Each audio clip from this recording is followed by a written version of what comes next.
Hi, and a very warm welcome to the video grading course from sellmycomicbooks.com. My name is Ashley Cotter Cairns. I'm editor of Sell My Comic Books and your guide for this course. I'm going to talk to you in a moment about what this course is going to do for you. It's a three-part course. It's going to be taking you through all the process that we follow when we're grading books on the screen. But first, I'm going to tell you what this course is not going to do, and it might be a surprise. We are not going to be able to teach you how to grade comic books from this course. Sorry. The reason for that is, unless you get used to handling comic books and grading them in person, you can't do it on a screen. I'll give you an example. This is one of my son's comic books. It is a classic Captain America 432 from 1994, which somehow has managed to attain a dust shadow even though it's only 20 years old. And by holding this book, I can quickly tell what grade it is. I mean, for a start, actually think the cover's detached, the lower staple's detached. That may not be obvious from a scan of this book.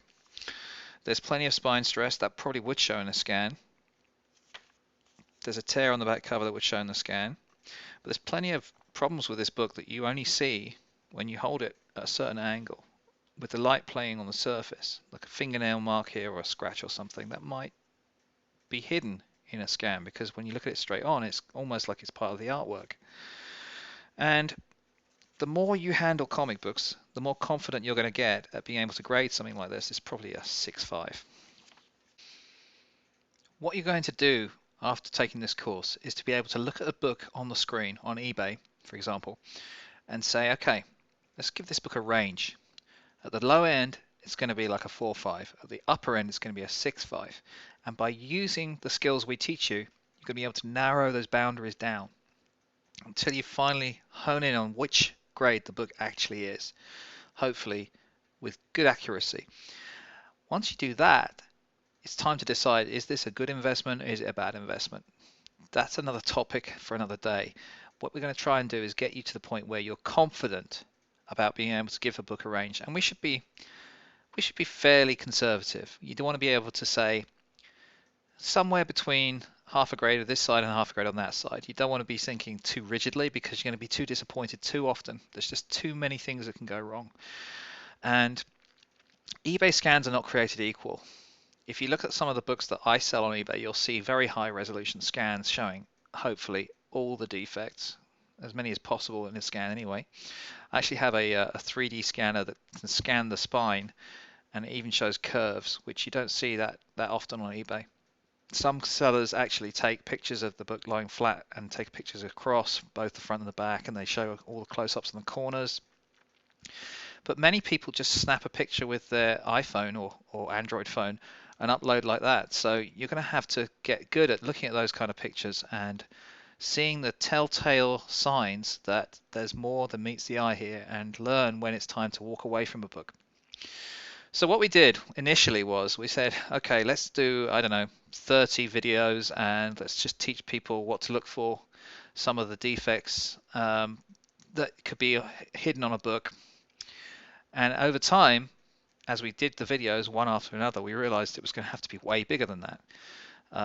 Because the type of videos we were choosing were the exceptions. You know, I'm going to go through to the course list very quickly and just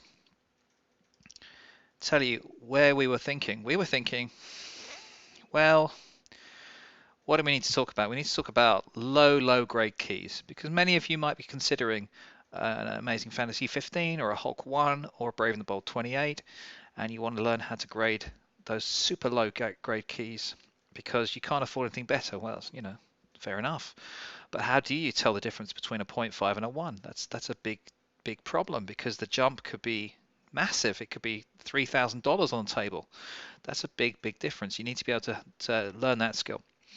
Then we were talking about, okay, but what about those Marvel annual type things that have the square spine, where the book actually isn't stapled all the way through? It's stapled inside, and then they wrap the covers around and glued it.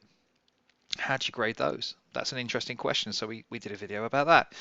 Then we were thinking, okay, those printers creases that aren't real creases, they're like weird little bumps that go through this, or sometimes little impressions that go into the book. What are they? And so we did a video about that. And then we were thinking, okay, what about books that have been signed but they're not in a CGC Signature Series case? Or what about something like a missing coupon or a Marvel value stamp, which is often missing from things like Hulk 181 and Amazing Spider-Man 129? What about when someone's got a picture of a comic on eBay but it's in a bag or in a Mylar sleeve? What about there's maybe a problem with it, but you're not sure. There's something on the scan. It looks like it might be a rub or a crease or a mark or somebody's written. We're not sure what it is. How to deal with that situation. What's foxing? Um, blurred photographs and what effect that has on your ability to grade a book, and on and on and on. And the more we did, the more we realized we had left on the table. So after a while, we just called a timeout and said, right, this is going to have to be in more than one section. The course is going to have to be broken up. So we started with an introduction to all the different grades and what they kind of look like in scans, because that's like grading from the screen 101. You've got to know what a 0.5 looks like. You've got to know what a 6.5 looks like. You've got to know what a 9.4 looks like. So we did one for every grade. That's part one. Part two, the exceptional stuff that I just talked about.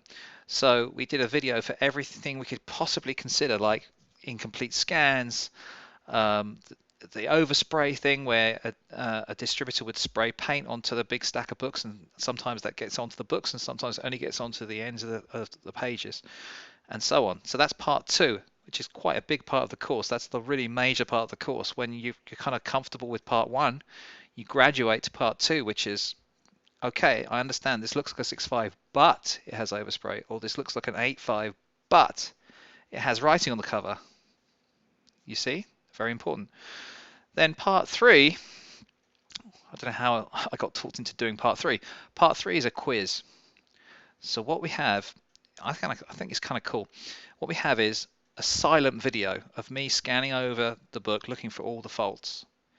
So what I did was I basically did exactly the same as I did for all the other grading videos, but then I ripped out the audio. Okay? Then underneath that video, you're going to have your chance to type in something that's sort of like a comment or a note on what grade you think the book is, and maybe any faults you noticed.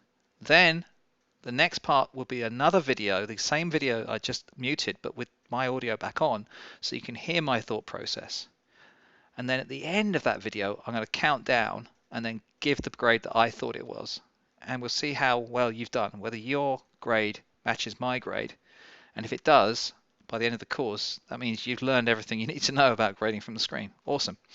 Finally, there's like a few bonus videos. When we found a listing on eBay that was so hilarious or bad or great that we had to share it with you. There's some real surprises there, including one of the worst Golden Age keys I've ever seen.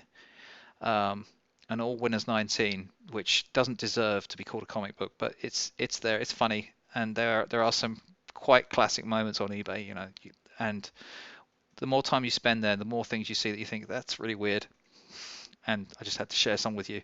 So we really welcome feedback on this course. It's our first video course. It's been a huge learning curve.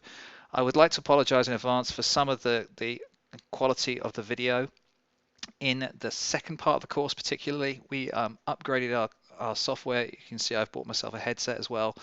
Hopefully that will eliminate some of the background sound, and also the quality of the video has improved a lot since we changed our software.